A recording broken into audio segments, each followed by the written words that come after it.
Are you coming to the tree where they strung up a man? They say murdered 3. Strange things that happen here. How stranger would it be if we met at midnight in the hanging tree? Back in 1776, someone said, "Give me coffee or give me death." And if that's how you feel, you should be at the Organic Man Coffee Truck. They make coffee the right way, one delicious cup at a time. 4501 McPherson, Suite Number 9. Coffee, the stuff dreams are made of.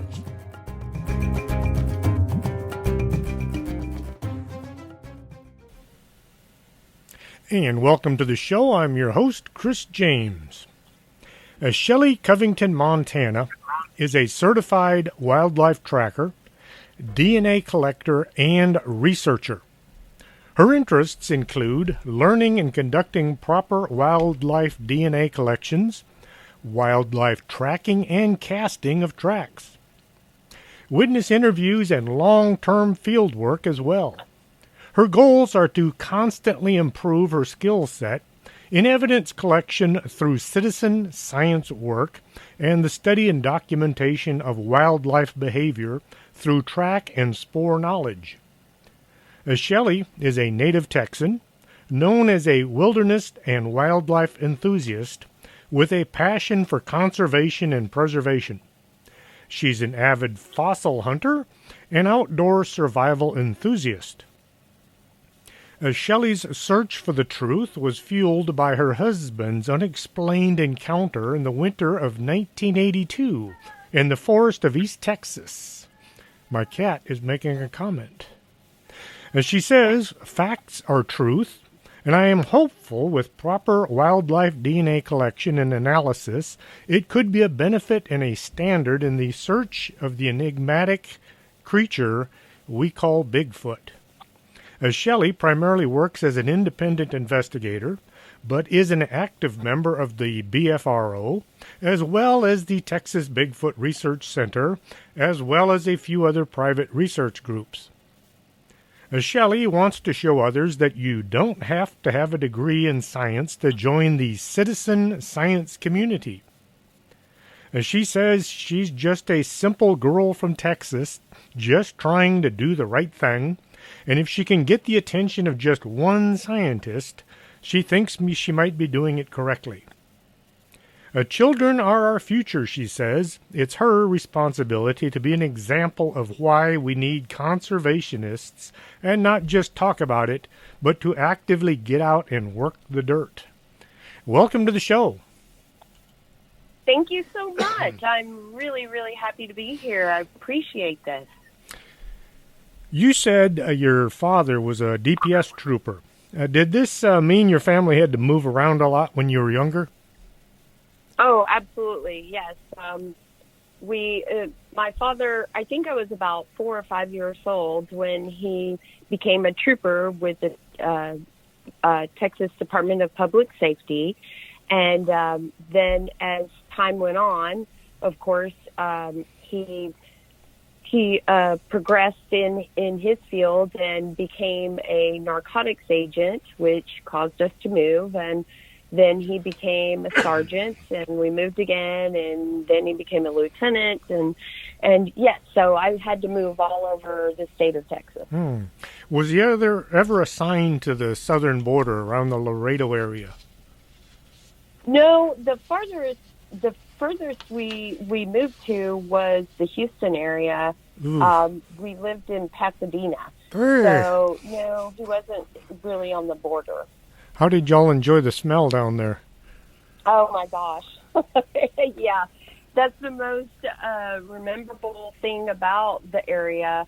We didn't stay there really long, but I just remember the smell of, the area was pretty intense. And my dad, he did do a lot of work with the narcotics division as far as I know he worked with Ross Perot at that time, and also jumped over into Mexico doing his work. But the smell was horrible in Pasadena.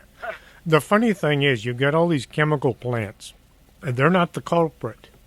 The problem is there's a paper plant, and that's what's making that horrible smell. Kind of makes you wonder what the heck they're doing to paper to make that happen. Well, you're absolutely right. My husband owns a couple of garage door companies here in Texas, and one of our clients is a big cardboard plant, and the smell is just incredible. Also, when I was in Washington, every time I go to Washington, I go through a town called Longview, which is actually the gentleman that established that town also established Longview, Texas, and Longview, Washington. But Longview also has this paper mill that has this incredible, horrible, stinky smell. You wouldn't think paper could smell that bad, but it really does. It's quite interesting, the whole concept. I saw you there at the conference in Jefferson, and you were being filmed. Do you have a podcast or YouTube site that you were working on? Well, no, I have actually had a podcast in the past. I had a podcast with a couple of different people. Shane Corson, which most people in the Bigfoot community, if you listen to Monster X, you'll know who Shane Corson is. And we had a podcast called Cryptologic Radio that we had for 2.5 years, and it went well. But what was going on, what you were seeing, was this young woman that is she got in contact with me while I was on the road in Washington this summer, and she is a wildlife natural history documentarian. And she is working on her master's degree in Montana for wildlife her documentation her degree, and her thesis was going to be on Bigfoot, and because her father in the 80s had a Bigfoot encounter, and she really didn't think it was real, I guess. I mean, she believed her dad, but she really didn't know any more than that. She had never heard any other stories, but she decided her thesis would be on that, and found myself on the Olympic Project website, where I'm the DNA collection person for them, and liked my approach in the scientific citizen science, community, and just asked me if I would be her subject for the thesis. So she's been following me around all summer, and she just came to Texas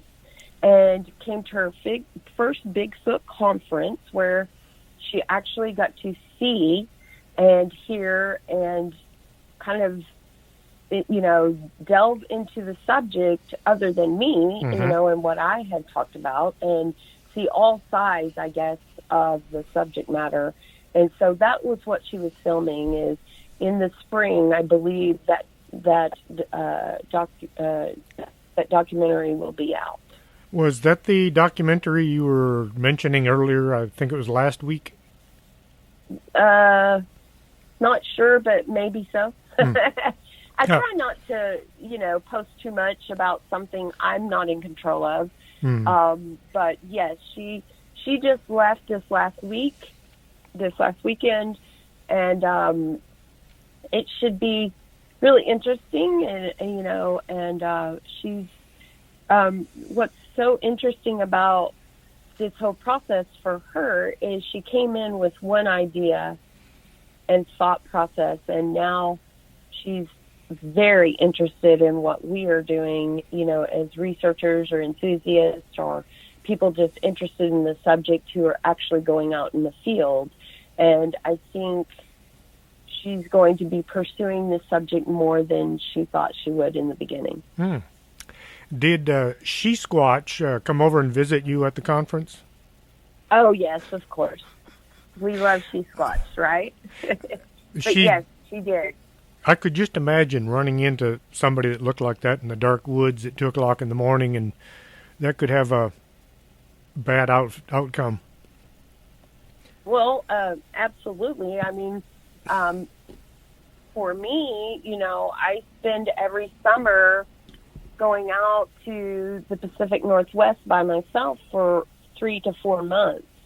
I mean, I meet up with other people here and there, and I do expeditions, and I also speak at conferences in the area, but I'm in the woods by myself quite a bit, and I have had an encounter myself, which was quite a surprise. But yes, meeting up face to face with something like that, and let's take She Squatch and increase her size by 4 or 5 times, it could be incredibly scary and jolting and all the things you don't want it to be. It could be, For those out there, the 2 or 3 people that don't know what we're talking about, if you go to the Texas Bigfoot Research Center's Facebook page and just look at the highlights from this year's conference, 2019, you'll see who She Squatch was. Mm-hmm. When did you first Yes, go ahead. Go ahead. I'm sorry. Oh, when did you first get interested in Bigfoot? Well, as I say in my bio, my husband, I've been married for 33 years to a wonderful man who I've known for over 40 years. And he had told me a story for, I guess, about 25 years. And it would just come up, on weekends when we were watching TV or we were out and about in the woods, and he would discuss with me an episode with him that he had gone out to hunt in East Texas and was going to meet up with a friend the next day, but he had gone out by himself and went off trail. He was in his truck, and back then you could go off trail in the national forest in your 4-wheel drive and drive through the forest wherever you wanted, do whatever you wanted. And basically he was camping by his little campfire, and something surrounded his campfire or in the tree line and circled his camp twice and was breaking large limbs. And he just kept asking me what it could be. We just discussed it, and I could never come up with anything. And then one day I asked him, I said, "Are you telling me that was a Bigfoot?" And he said, "I just didn't want you to think I was crazy."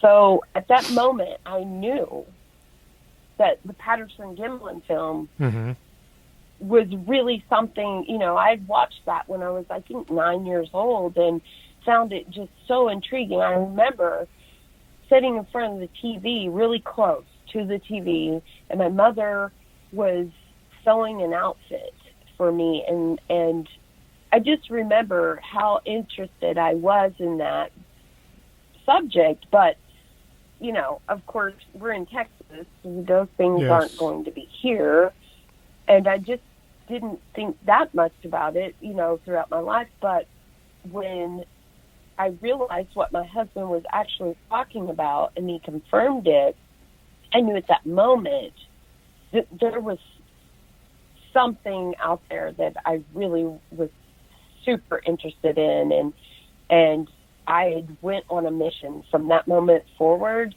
Our children were kind of in and out. They were in college, and I knew I couldn't really do much other than around here.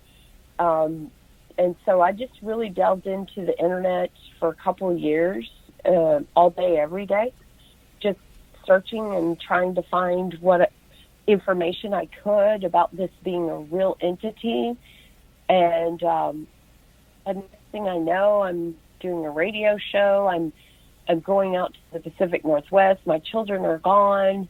That took about 2 years before I got to that point. And now I'm here today where it's almost a full-time volunteer job, I guess.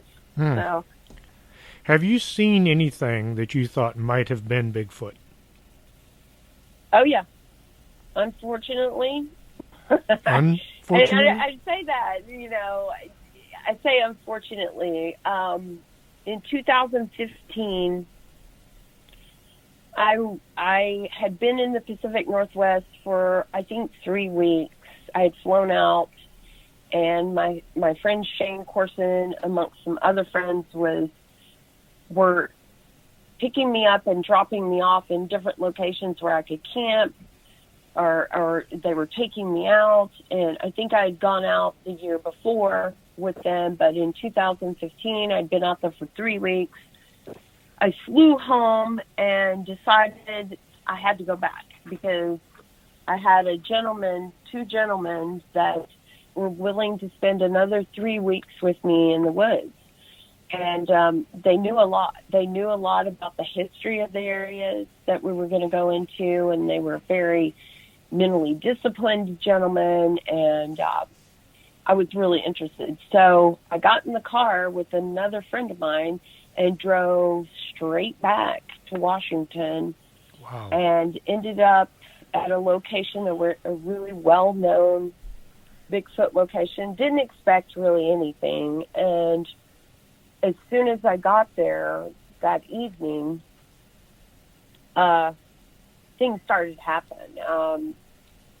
What I thought were gunshots coming off of the ridgeline were moving into our camp, and it wasn't just one entity; it was multiple entities that were making these huge wood knocking noises. And on the second night, everything started up exactly at the same time in the same spot, and I have this all on recordings. I put out audio recorders as soon as I step into a location and try to keep audio recording going. I would say out of a 24-hour period, at least 14 to 16 hours out of that period, no matter how long I'm there. And usually it's batteries that are my biggest issue. But anyway, the second night, same thing, same channel. And I'm just really breaking this down into a very short story. And we had already made a plan to have myself and another young man who was small in stature stay up in the dark, no camp lights, no campfire, and we were just going to make a lot of noise. And I was still not really convinced what was going on was actually any kind of Bigfoot activity. I kept asking questions. Are you sure this isn't somebody shooting a gun? But it was also a full moon, and it was the second full moon of the month, so it was considered a blue moon. And I could see very well. It was basically like watching a black and white movie. It was very lit up. And this thing, there were two of them. One to the right of me in a meadow at the bottom of a hill, and we were on like a 3-tiered incline, and we were on the middle part of that incline, so there was approachable areas from below us and approachable areas from above us and to both sides, and there was no ground cover. But anyway, these incredible knocks kept approaching. They were getting closer, and it would only be a single knock. But once that single knock happened, the other entity in the meadow would answer with a passive knock.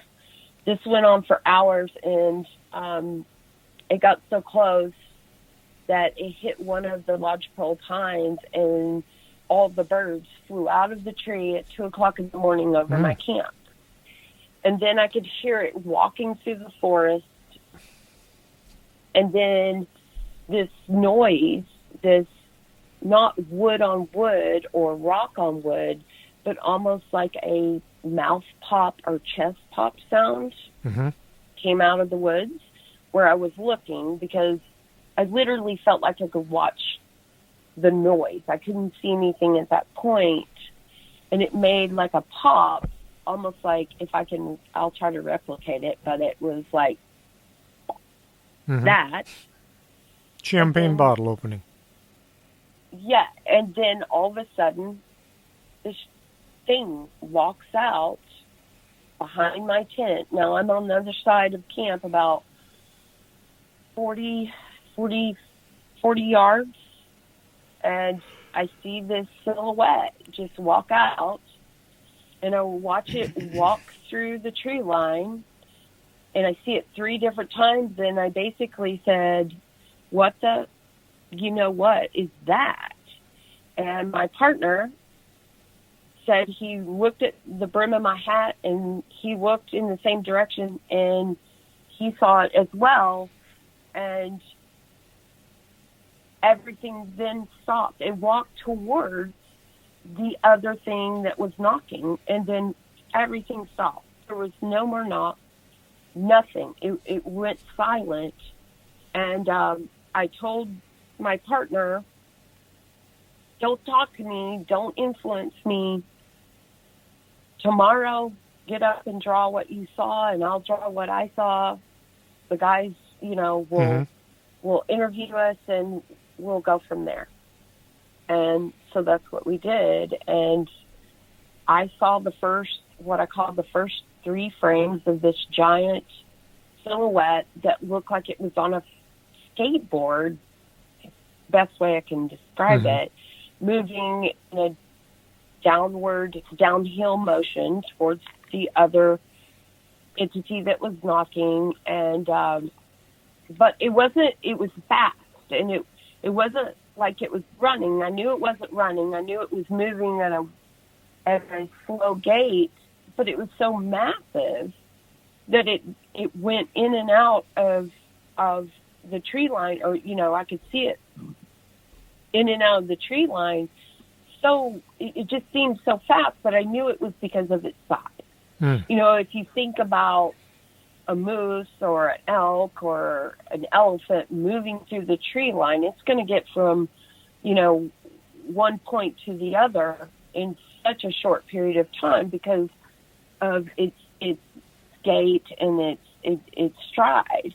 And so I got really upset because now I have to go sleep in the tent next to where it walked, because I thought I was a brave girl, and I'd always put my tent in the tree line, and I did do it. I didn't complain. I just went and got in that tent, that little tiny, itty-bitty, tiny 2-man tent, right, 10 feet from where it had walked, pulled out my .45, turned on my headlamp, and went to sleep.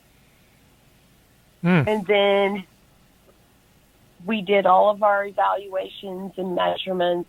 We figured it was around 7.5 feet tall from where I could really gauge that it was walking. And it was walking on basically a wildlife game trail down towards the meadow. We did everything we could to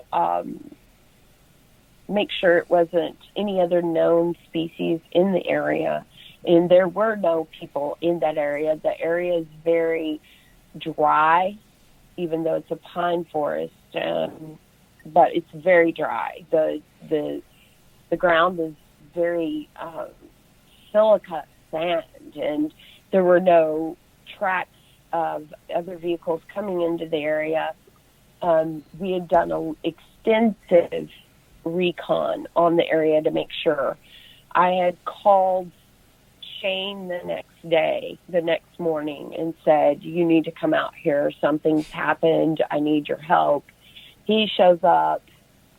He shows up that night and actually finds a really nice foot impression, toes and all, where it had crossed the road, because we really pretty much could tell from it coming from off that ridge line. And I've hiked up part of that ridge, but I know to the top of that ridge it's 10 miles. And this thing was moving from the top of that ridge to our camp within like 3 hours. Mm-hmm. You know, and so no human I know could do that. But so I have it would be considered a Class B sighting because it was at night and the silhouette. We had incredible wood knocks, which I've had this all on recording, and we found a track. And then what was even crazier is after 2 days after that happened, I didn't know what to think. I wouldn't talk about it. I just gave my statement and left. And we left for 6 days and came back 6 days later. There were just 3 of us, very, very, very late in the night. No one had come into the area. There were no tracks whatsoever of other vehicles. And we pitched our tents. I was adamant about sleeping in between the 2 other guys' tents because I wasn't going to sleep over there anymore. I was pretty frightened, I guess. And I was awakened at pre-dawn with things flying into my camp, hitting the tree next to the head of my tent at forces like a baseball flying at 90 miles an hour. Mm-hmm.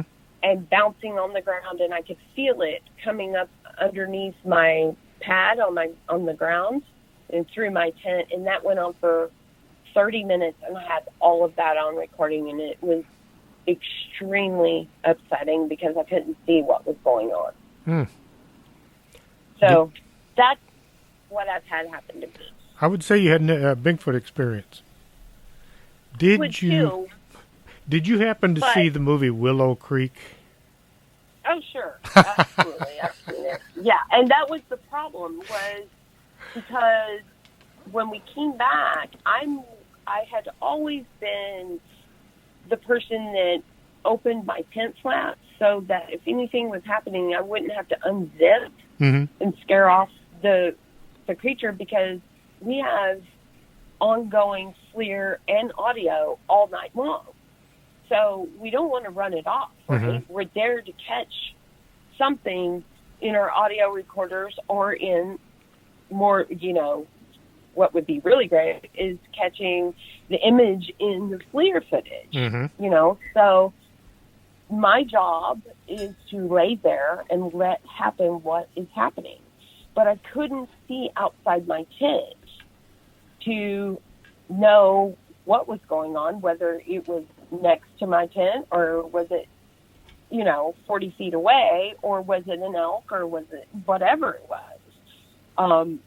So that was really disturbing for me. And that night, we were so exhausted, I'd forgotten to throw those flaps up, unzip them. I slept in my clothes. I was just fully exhausted. But yes, I believe I had a Bigfoot encounter. Can I prove that? No. But I go there repeatedly for hundreds of hours and lots of days every summer. That's where I land.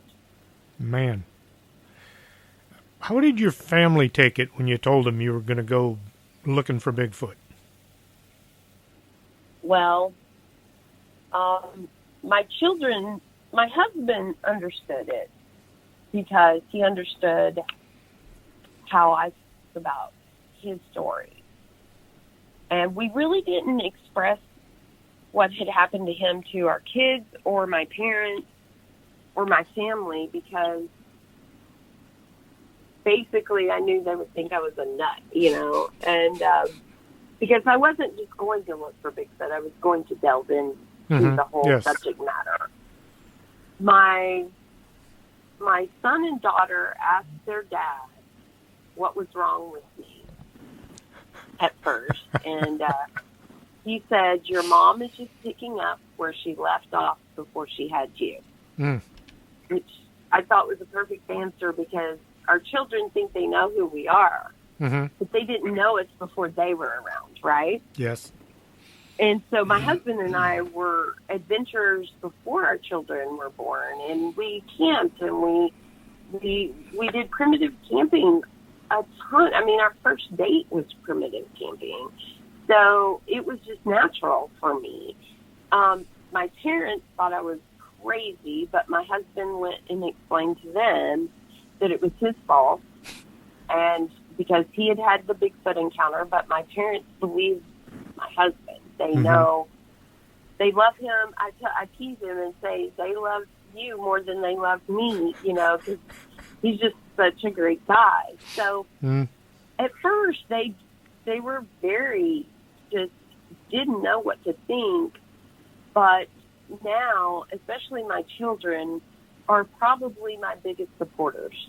They think that I'm going about it the exact way I should, and they're very, very proud. Do any of them offer to help? No, I mean, my son, they will help me if I need their help in certain aspects about, my son will help me with putting together presentations or going over my bio and making sure, you know, the grammar's correct. If I ask them for the help, they're always willing, but they've actually never, you know, never said they wanted to go on an expedition with me. But I'll just say that's really because they're young and they're trying to make a path for themselves right now. They're both very work-driven young people.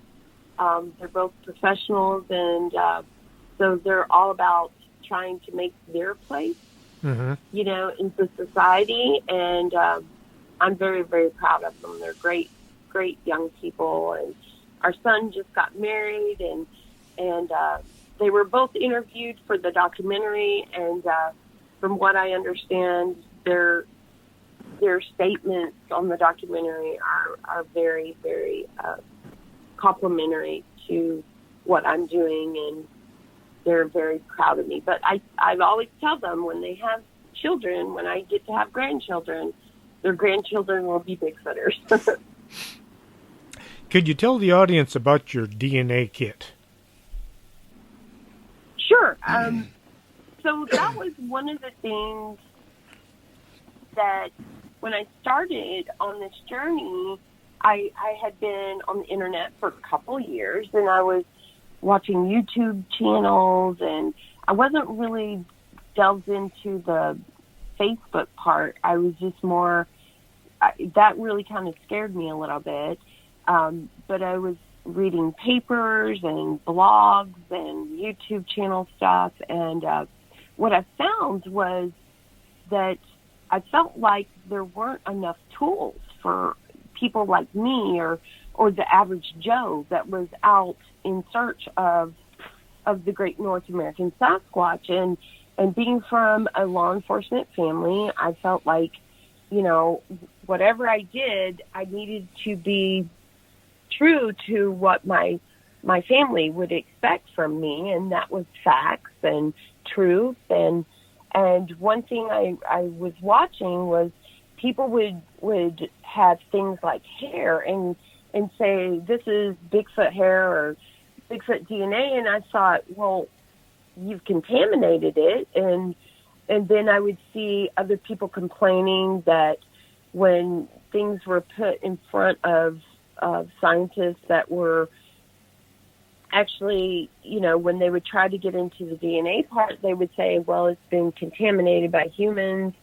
It comes back contaminated. And I thought, well, I don't want to do that. You know, if I find any kind of evidence, I need to make sure I'm collecting it correctly. What can I do? I need some kind of kit, you know, and so I started looking into wildlife DNA kits, because I also realized that most people were calling the first thing they thought that was evidence was Bigfoot evidence, where I knew enough about being in the woods and being raised on a farm, and that those things weren't Bigfoot evidence. They were most likely just wildlife evidence or natural occurrences. And so after all said and done, I kind of went into the idea, I need some tools. What kind of tools do I need if I'm going to go out and do this? And one was a wildlife DNA kit. And I got on the internet and started looking at those, and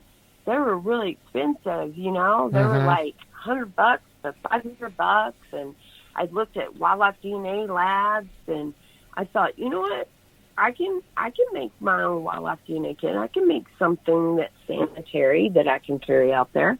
And so I started researching the criminal end of it and law enforcement end, and what they would do, you know, what they had for collecting DNA at a crime scene, and also talked to the medical community and what they would consider, you know, sanitary and how to collect things. And so I got on Amazon and ordered bulk items that would apply to both of those entities, and really was more interested in proving what wasn't Bigfoot before I would even think about what was, because it's such a unique entity, you know. It's like, most likely you're going to come across things that you think are odd when really they're not. And that's a whole learning process, which has led me to where I am today. And it's really exciting and cool. But those wildlife DNA kits actually got me a little bit of recognition, because I would hand them out to people, you know, that invited me to their areas. And then I started to realize who really was interested in the scientific aspect of what they were doing or who really wasn't. And then it just, I don't know, it just kind of got around.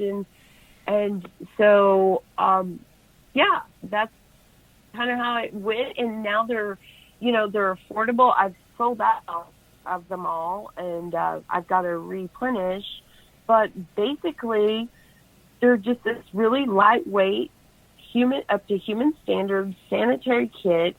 I also include where you can send any evidence you've found that you want analyzed, especially hair, for free. How to store, you know, any DNA.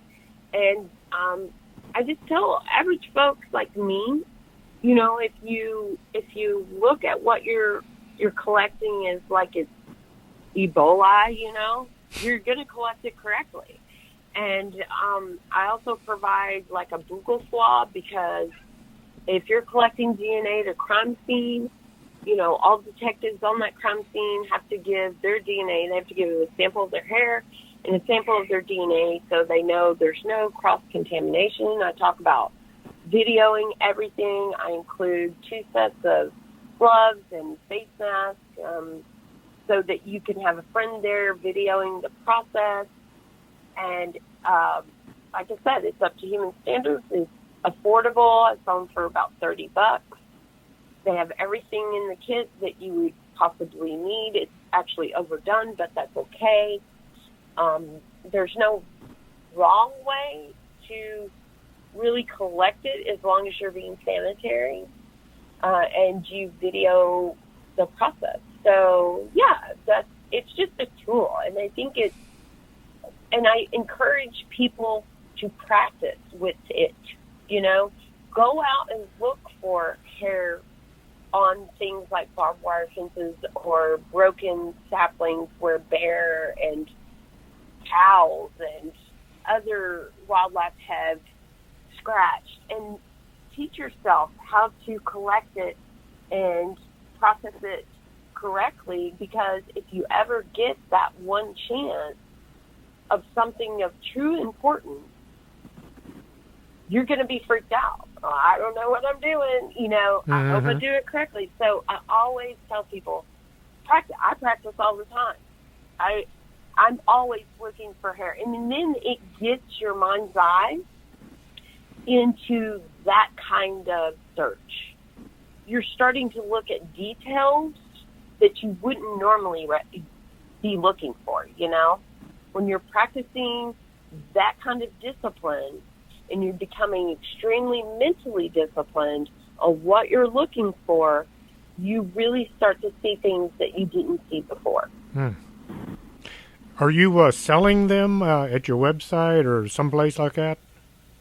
Well, yeah, I sell them when I go out to expeditions and conferences. And like I said, I sold out this summer, so I don't really have a website. I don't promote myself on YouTube. I might make a video here and there and post it on Facebook, but it's usually about DNA collection or wildlife tracking or fire building. I love, creating fire pits and unique fire pits and how to find fat wood. And I strike all my fires, with a striker. I make charcoal. So I really don't have a website or a YouTube channel, but I sell them primarily at Bigfoot conferences or at expeditions I'm speaking of. What you said there was a mouth swab, a couple of pairs of latex gloves. What else? What else would be in the kit? There is sanitary. Well, first of all, there is a sanitary placement mat, so you can lay that out on the ground. Then there are gauze. Quite a few packets of gauze. There's gloves. There's a face mask.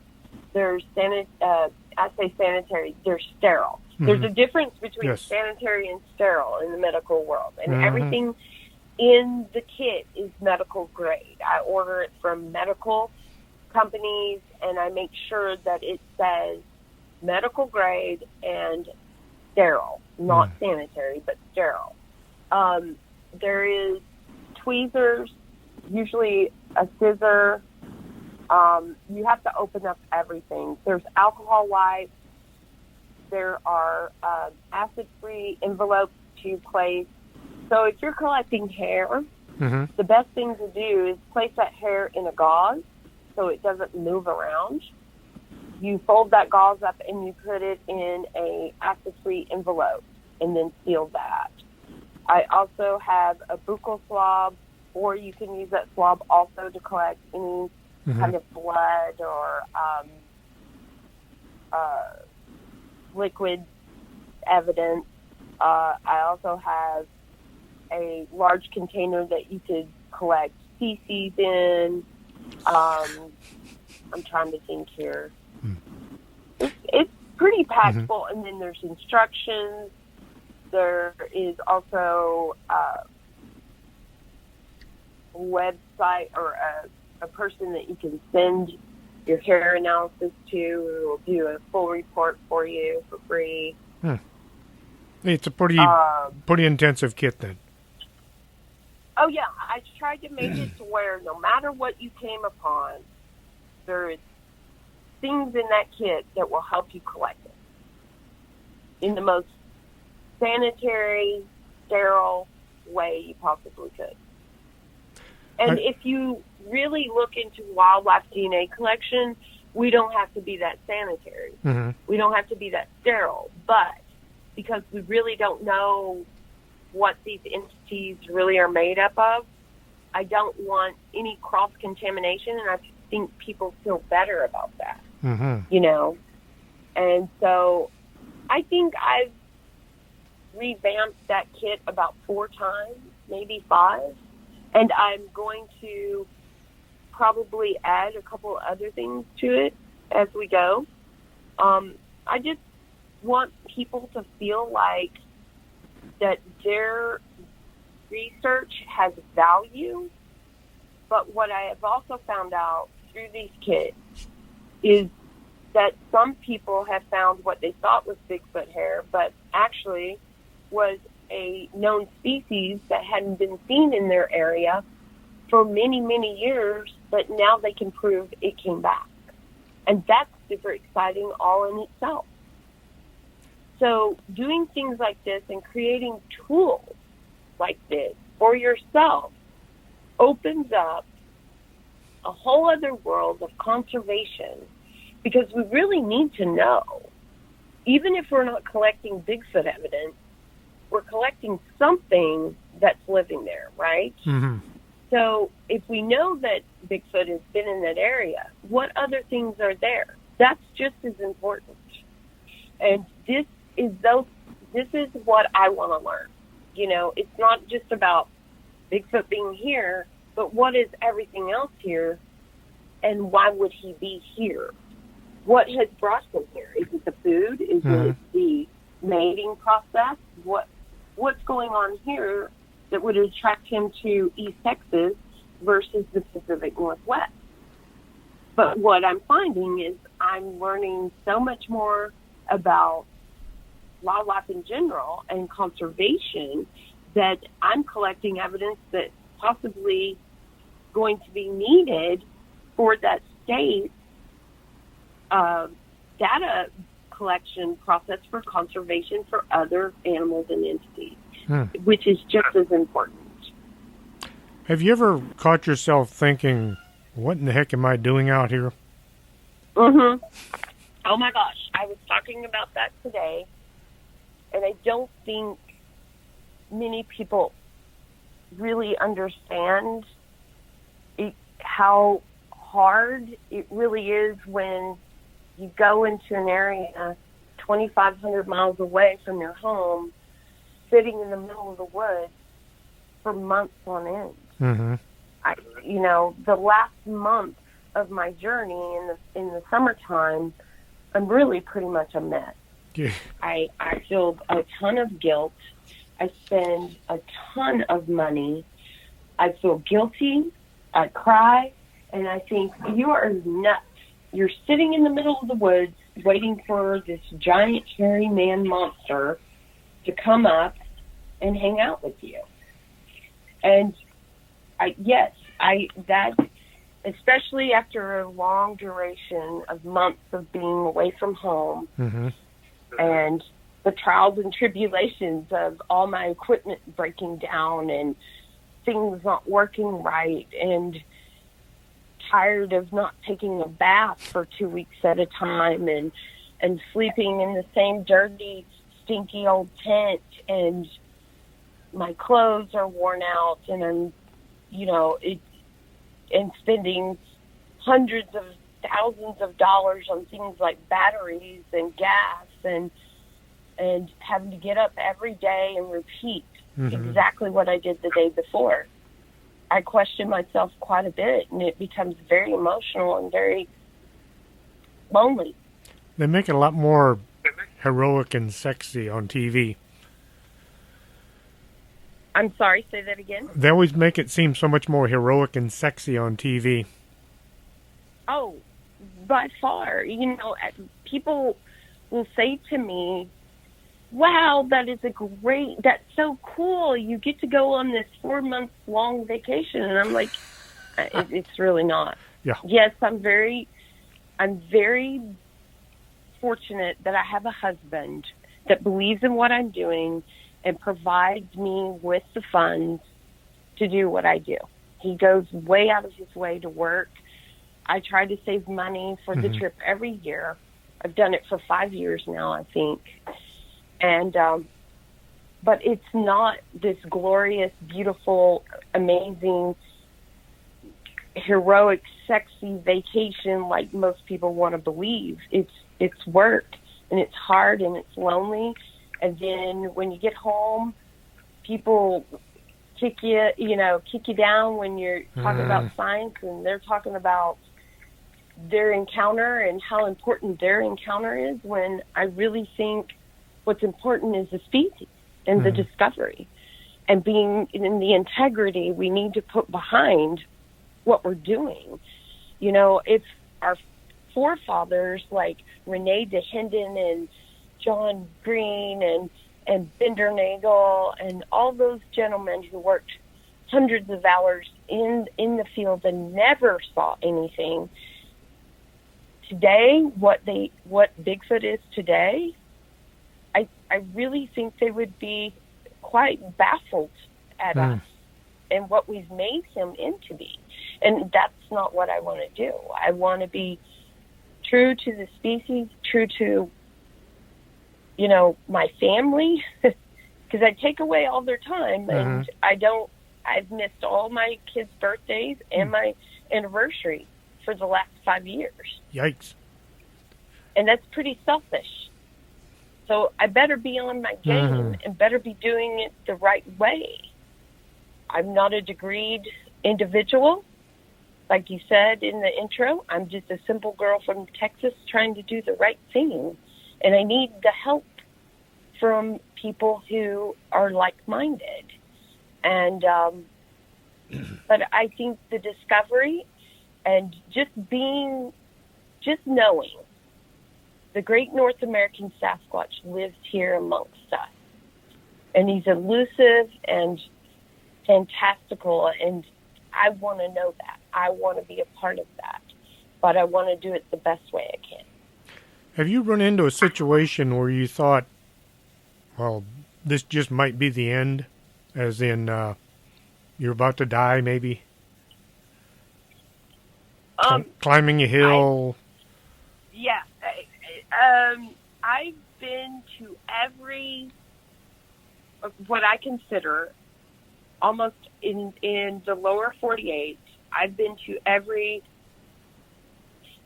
important historical Bigfoot sighting area that we have historically, I think.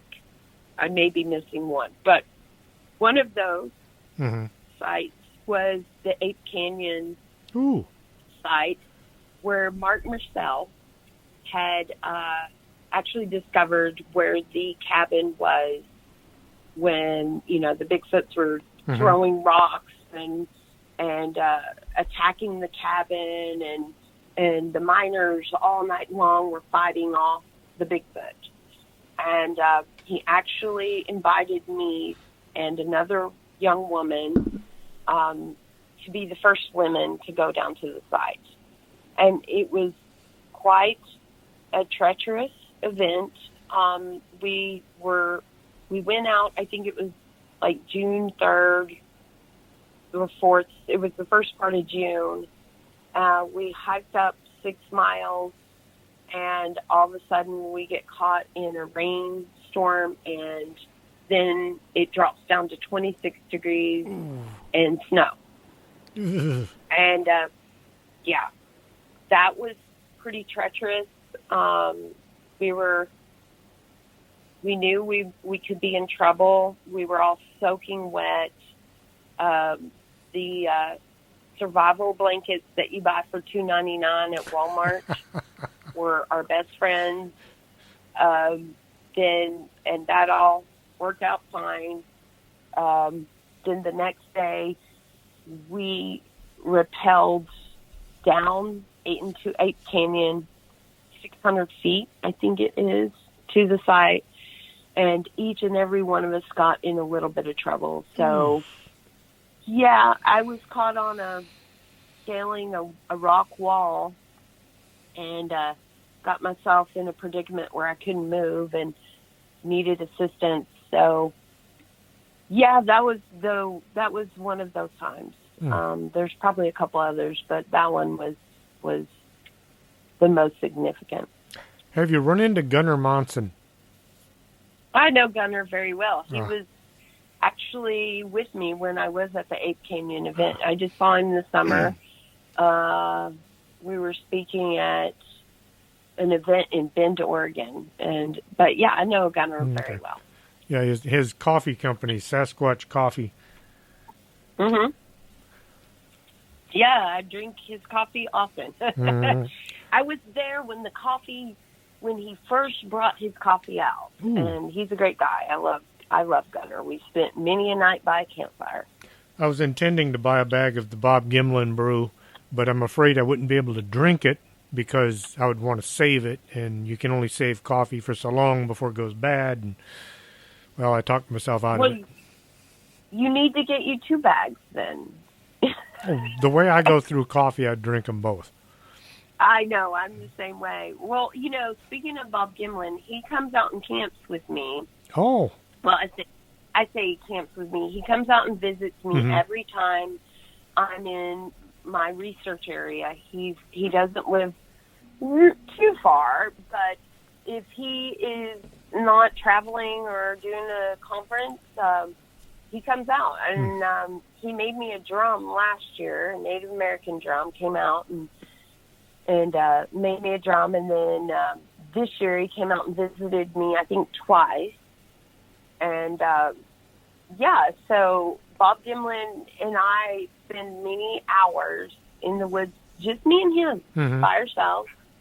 And we don't really talk about Bigfoot. We talk about life. We talk about Jesus. We, talk about people as far as just, the human condition. And, he is a very, very interesting man. If you took away Patty, and that never happened, you could still write a whole series of books on his life, on all the things he's done. And he's just an incredible individual. And, he's that man that when you speak with him, no matter who you are, at that moment, you are the most important person in the room. I've gotten to meet him one time, and it was a epic event. I think a lot of kids today are missing out on that part of life where you go somewhere, there's no TV, there's no phone, there's no lights, and you sit with someone and listen to them. And it changes your life. But I know too many kids today, they get away from a Wi-Fi signal and they get spooked. Exactly. And that's one of the things I love. I carry a satellite phone. It's not really a phone. It's a unit called the InReach. It's a Garmin unit, but it tracks me no matter where I'm at. But I can text my husband every day. And but I don't have internet. I don't have a phone. And I really, really, really love it. I don't feel disconnected from humans because I don't have internet. The only time I feel disconnected from people is because people aren't there. We all love the internet, but I hate it just as much, and I don't really miss it one bit when I'm out there. And speaking of children, I have been fortunate enough with my great friend Nick Redfern, who lives in the Dallas area as well. We have gone every year and been invited by the Dallas School District to talk about Bigfoot. And he talks about Loch Ness, and I talk about Bigfoot. And what I talk about is future scientists, that young people are our future. And they're the next Bigfooters, and they have different approaches. And I love being able to work with children and giving them this idea that this isn't this, mythical, magical monster. It's a true flesh and blood entity that is a great treasure for North America. And with their help and their insight, they could be the next, citizen scientist or a degree scientist who helps with that discovery. And tell the listeners about... What's that? I said amongst other species of wildlife. And could you tell the listeners about becoming a certified wildlife tracker? Oh, my gosh. Yes. Now, this is the newest and latest and greatest thing for me. Like I was saying with the DNA kit, that was like a tool for my Bigfoot research tool belt, or if you may. And every year, I'm always looking for something else. What else can help me? And I had spoken at a conference that Dr. Meldrum was at, and I spoke early that morning, and he spoke that afternoon, and Dr. Meldrum, who I know, I've been in the field with him a few times, and he's a very prestigious man that I respect very much. And but that afternoon, he opened his talk with basically just saying, I need to speak about someone here, and that's Shelly Montana. If you want to know what citizen science is and what we in the scientific community are looking for, go speak with her. And that was like the biggest honor I could have ever gotten. I was floored when he said that. But what happened was after the conference, I went home and I Googled citizen science. We Google everything, but Yes. I don't know how many people have Googled that. It doesn't always look like that many people do in the Bigfoot community. And I Googled citizen scientists and started really delving into what it really was. And I found this incredible website, quite a few of them, that talked about how you as an average person is of need in all kinds of science because the government and private entities cannot afford to hire scientists to collect data for conservation. And they need average, regular people like me and you, or, like me, to go out and collect data. And there are sites out there that will help you document that data, help you in any way they can, to where if you want to do if you're interested in the Texas horned toad, which is becoming, an endangered species, they will teach you how to create your own habitat to attract these individuals and how to collect the data and how to process it. And then that data is stored for you under your name, and you can open it up to anybody. You can let anybody apply what they've collected or not. You're in control of the whole situation. But if it's of true interest, your name is on it. Let's say 20 years down the road, it's in that database. Wow. Well, anyway, as I'm looking at that, I go to the About section, and I see this group called Cyber Tracker, which I love tracking, and I'm not great at it, but I knew a little more than most people. And I got to reading about Cyber Tracker. They were associated with citizen science.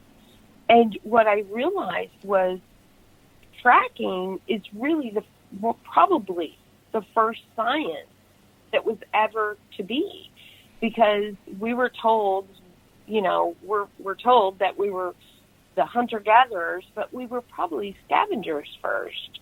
And we probably watched predators kill their prey, feast off of it, and then we scavenged it.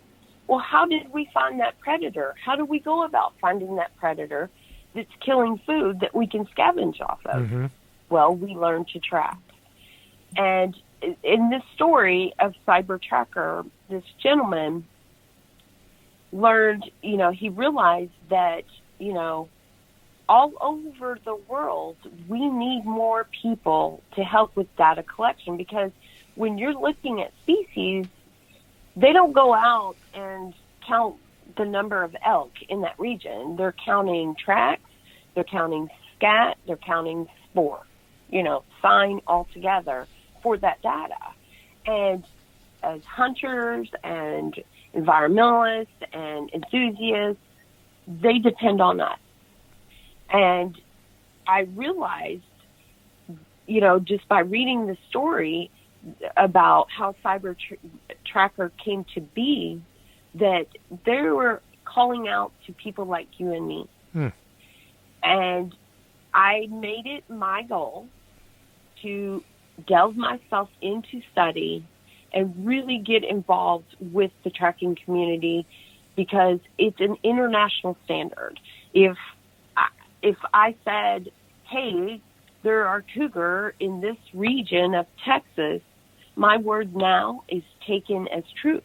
And but everybody from the most illiterate to the most educated are welcomed to come and take the certification, so that they know everybody is at the same standard, because everything about wildlife, the morphology of the body of any entity is there for a reason. And once you start to learn about the morphology and the behavior of any wildlife, you can start to understand and read the story of where they're going, what they're doing, and why. But we're always finding out new discoveries through wildlife tracking because it's really about wildlife behavior. And so this is my goal. This is who I am. This is who I will always be.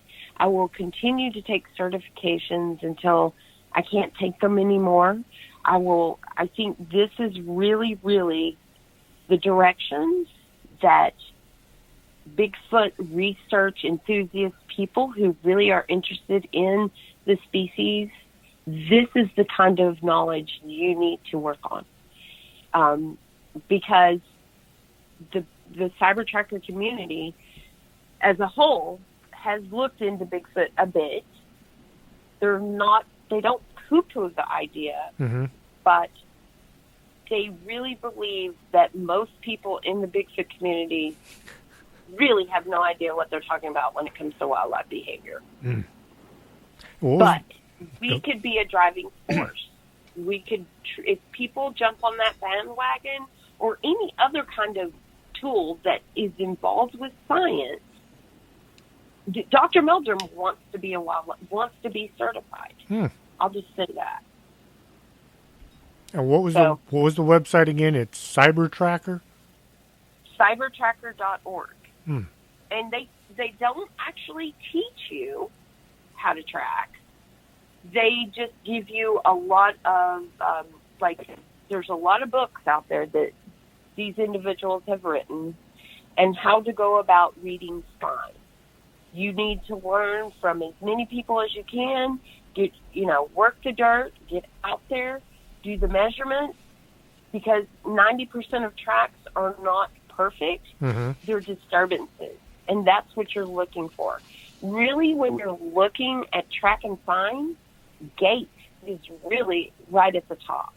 Gait will tell you a whole bunch about who this is not, So with as an example, if you look at song sparrows versus house sparrows, the morphology of their foot and the tracks they leave is exactly the same.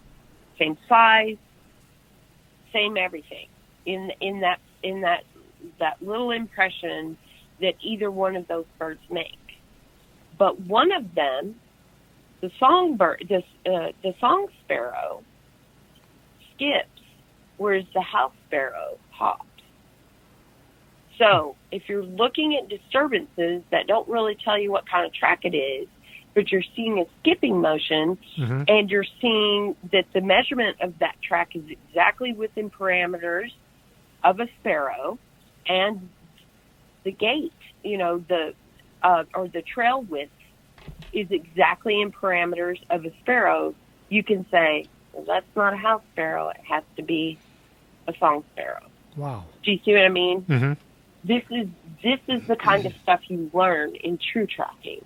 Not the tracks, but the disturbances and everything that goes along with it. And it becomes it's extremely exciting and interesting, the stories you start to see.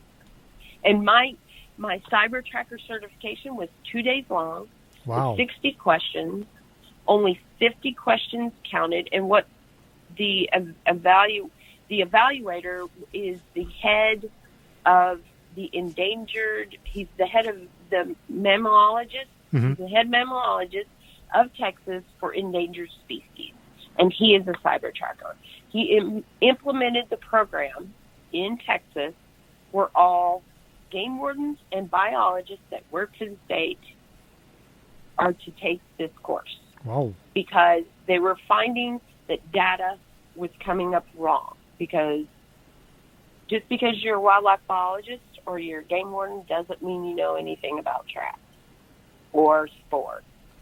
Fascinating. And they were collecting data on otters and found out that 40-something% of the data was coming back wrong.